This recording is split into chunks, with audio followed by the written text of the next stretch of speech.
This is Betsy Markey. She's the Democratic member of Congress representing Colorado's 4th District. Betsy Markey got elected to that seat last November when she defeated a 3-term, very far-right Republican incumbent named Marilyn Musgrave. Even as Colorado's 4th was thought of as pretty safe Republican territory, the incumbent Republican, Ms. Musgrave, just got clobbered by the Democrat in this race. She lost by 12 points. Wasn't even close. This race is ringing a bell for you at all. It may be because it's the only House race from the last election that we were still covering a week after the election was over. Because not only did Marilyn Musgrave make news for being a conservative Republican who got trounced in what was supposed to be a safe seat, on this show at least, Ms. Musgrave also made news because even a week after she lost, she still hadn't conceded the race, nor had she called to congratulate Betsy Markey, who beat her. We called Betsy Markey's office today and confirmed that even now, almost a year after that election, Republican Marilyn Musgrave still hasn't conceded the race. It's possible she still thinks she's in Congress. Well, today in the New York Times, we learned that one of the things Marilyn Musgrave is up to now is campaigning in a New York congressional race that's attracted a whole host of ambitious conservatives to rail against the locally chosen Republican in the race in favor of a more conservative candidate. Undeterred by the fact that the Conservative Party candidate doesn't actually live in the district in which he's running, undeterred by the local press saying the Conservative Party candidate has, quote, no grasp of the bread and butter issues pertinent to district residents, undeterred by any of that, a whole conga line of conservatives who are not exactly famous for winning things have decamped to this rural upstate New York congressional race to try to make a national political point.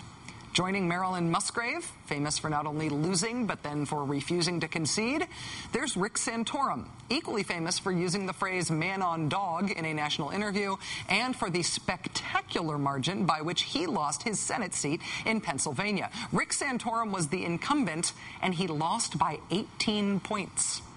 That was one for the record books. Also stumping for the Conservative Party candidate and against the Republican is Steve Forbes, famous for spending somewhere north of $100 million of his own Forbes dollars running for president.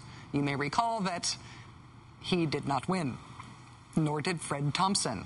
Fred Thompson, actor.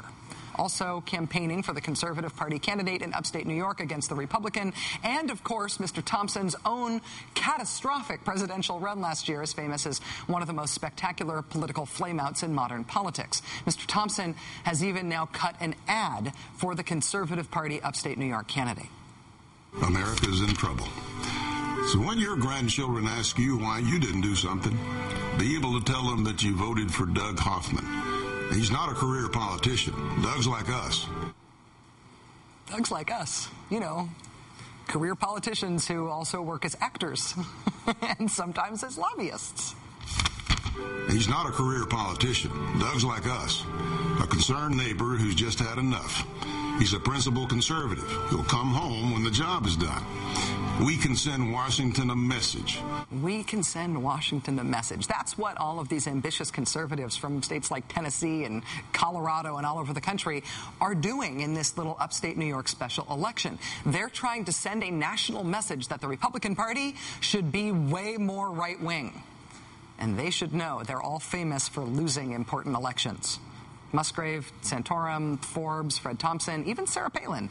The marquee name conservatives racing from across the country to overrule local Republicans and instead offer their own strategic guidance on this race. They're all famous for losing. And then spare a thought for Tim Pawlenty, who is a marquee name conservative, who is not, at this time, famous for losing, but who is also now racing from across the country to overrule local Republicans in upstate New York to instead endorse the Conservative Party candidate. Because that's what it takes to be taken seriously in Republican politics right now, allying yourself with the electoral brilliance that is Marilyn Musgrave. As the Republican Party searches for its path out of the political wilderness, consider who they have chosen to lead the way. Joining us now is Steve Bennett, who writes for WashingtonMonthly.com. Thanks very much for coming on the show, Steve. It's good to see you. Thanks. Good to be here.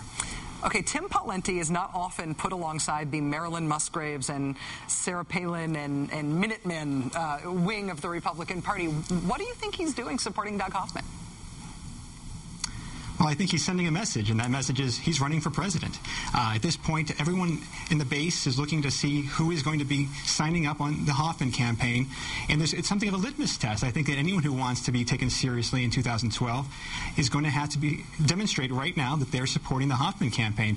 And Pawlenty's in an interesting case. Is an interesting case right now. He has what I kind of call Romney-itis. He's a blue state governor known for being somewhat reasonable, somewhat pragmatic on some issues, and he has to demonstrate to the Tea Party crowd that he can be just as big a teabagger as anyone else. And so here he is right now supporting Hoffman for just that reason.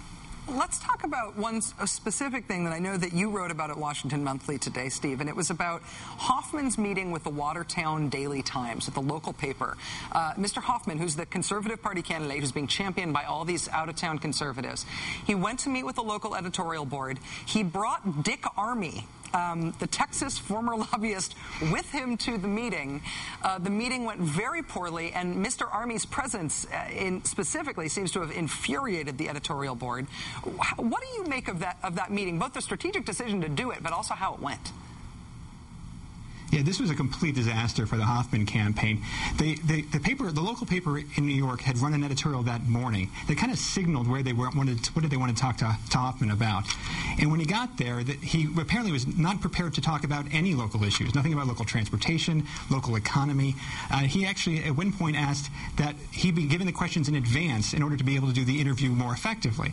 And at that point, the Texan who had chaperoned Hoffman to this editorial board meeting intervened and suggested that local issues are really parochial issues. So in other words, if you're interested in what's going on in the district, those questions are not important. What you should be thinking about are the big picture questions. And so in other words, I think we're getting into a situation where Hoffman considers himself part of a movement, not necessarily part of a district. I don't imagine that's going to go over well with some local voters. Particularly because he doesn't live in the district, which is also an awkward part of this. It's next Tuesday night. It's really, really late. We're getting in the results of the governor's races and the special elections from around the country. Steve, what do you think the results from New York 23 are going to be? And what do you think the national ripples will be, given how much conservatives have staked on this one little race? What's that Yogi Berra expression? Predictions are hard, especially about the future. I don't know who's going to win that race, obviously, but I think that, we can look at some of the polling. A couple of weeks ago, there was polling suggesting that Owens, the Democratic candidate, was pulling ahead because the right had been split between the Conservative candidate and the Republican candidate. More recent polling suggests that Hoffman might be enjoying a slight edge and a slight surge.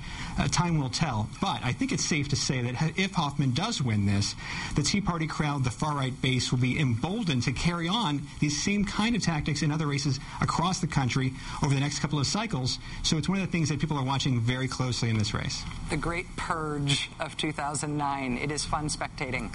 Steve Bannon, contributing writer for WashingtonMonthly.com, also author of all of the books you see behind him in that shot. Steve, thanks for being here.